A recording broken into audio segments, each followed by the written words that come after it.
中华上下5000年，文化源远流长，神话传说自然数不胜数。飞天遁地的仙人，普渡世间的佛陀，当然也少不了千奇百怪的妖怪，否则大师兄也就不会这么辛苦了。师父被这妖怪给捉去了啊！所以今天老烟斗就给大家盘点一下中国传说中的4大妖仙，当然这只能代表我个人的观点，欢迎大家补充，不错的话下次我做成视频给大家欣赏。1. 月背星君。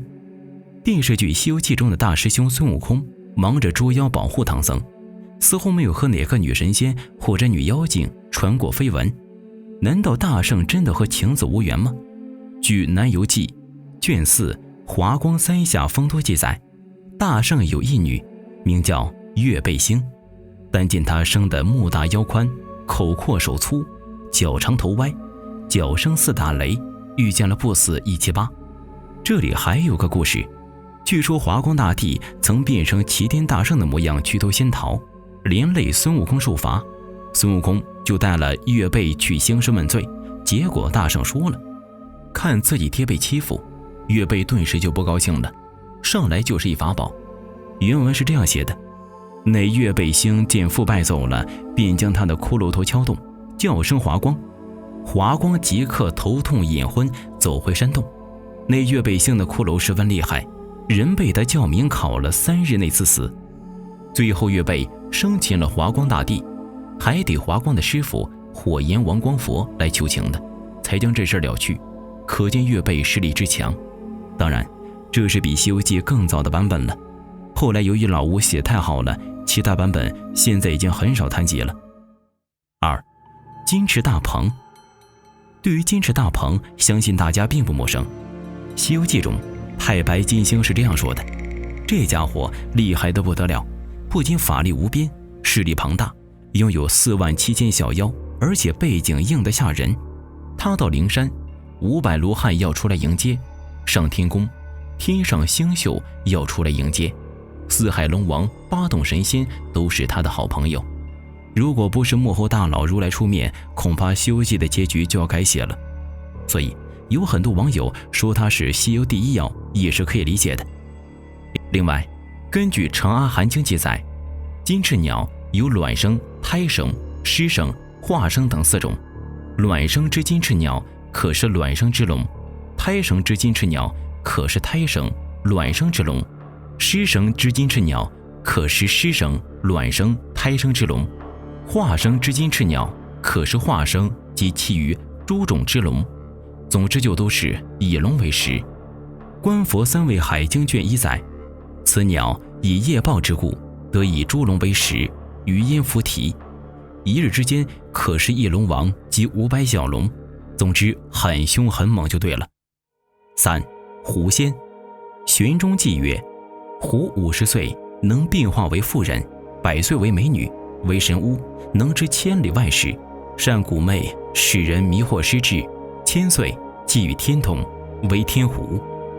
关于狐仙的传说，想必大家都耳熟能详了，常见于各种小说、影视作品中，形象大多不佳。其实狐狸精最早是以祥瑞的正面形象出现的。上古传说中既有狐之图腾崇拜，涂山氏、纯狐氏、有苏氏等部族均属狐图腾族。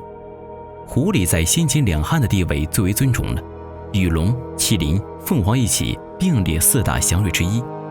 汉代石刻画像及砖画中，常有9尾狐与白兔、蟾蜍、青鸟并列为西王母座旁，以示真祥。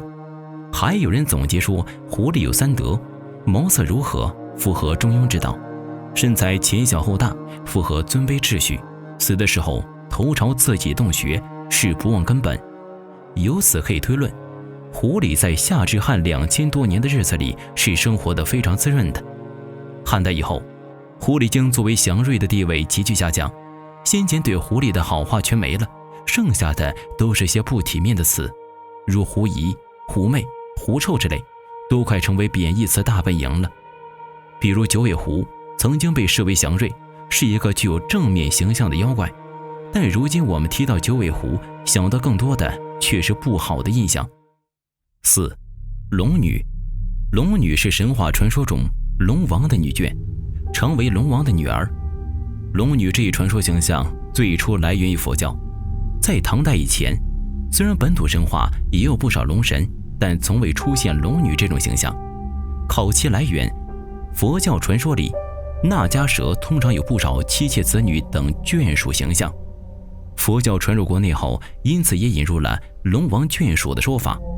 此外，受《柳毅传》影响，龙女在传说里大多是与人类男性婚恋的异类女性形象。龙女故事里常常出现的探宝、逐海、报恩等经典情节，大多也源于佛教故事。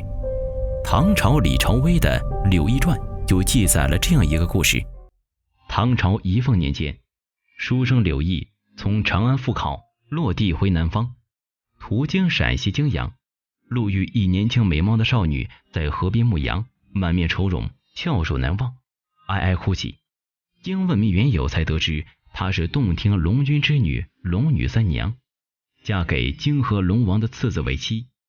龙女在泾河龙宫备受欺凌，还被赶出宫外到荒郊牧羊，风餐露宿，受尽折磨。得知龙女的不幸遭遇，杨毅不觉义愤填膺，决意转到岳阳为龙女传递家书。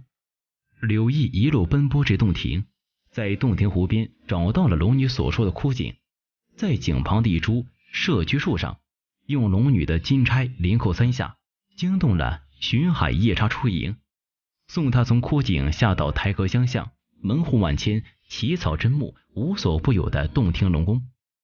得知龙女在泾河受辱被欺，龙王不禁老泪纵横。囚禁在洞庭的龙王小弟钱塘君得知其情况后，十分愤怒，挣开锁链，化为赤龙，直奔泾河，杀死了泾阳君全家，接回了龙女。龙女得救，深慕柳毅，愿意以身相许。可是正直善良的柳毅却坚持君子喻义不喻利，便婉言谢绝，只身回家。此举让龙女更加敬重他，追随不舍。几经周折，终于与柳毅结成美满夫妻。好了，正如开头所说，这期盘点是我根据中国古代神话故事自己做的总结，仅代表个人观点，欢迎大家在评论区补充。如果大家喜欢中国妖怪这个系列以及这个概念的话，可以去看看我在起点写的小说《猫仙尊》，讲述了现代社会妖怪横行、上古异兽再度现世的故事。好了，这期视频到这里就结束了，咱们下周不见不散。